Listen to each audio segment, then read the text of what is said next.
She kicked me out of her wedding. So I cancelled everything.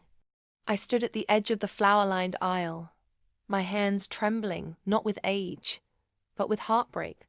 My only daughter, gliding in her gown, caught sight of me and froze. Her eyes narrowed. "Dad, you weren't invited for a reason," she hissed through gritted teeth. "Nobody wants you here." Gasps rippled.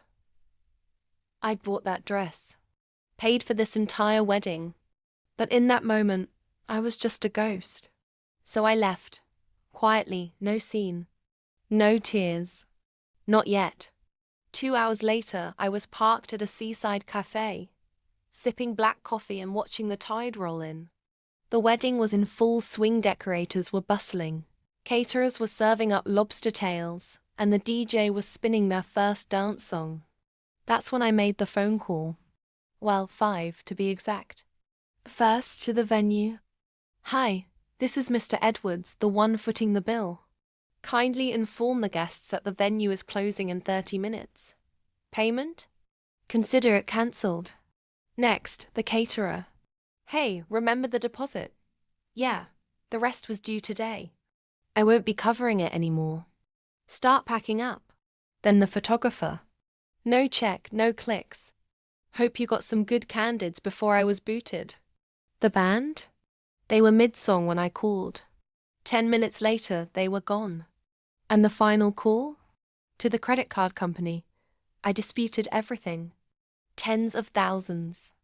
The luxury cars, the custom cake, even the honeymoon suite in Santorini. By sunset, the dream wedding turned into a nightmare reception. Guests were served cold sandwiches by angry waiters. The lights cut out mid-toast. The groom's drunken uncle tried to keep the mood alive with a harmonica solo. And my daughter? Red-faced, screaming into her phone. But I didn't answer. Now here's the twist. You'd think this story ends with her begging me to forgive her. No. She didn't. But her mother did.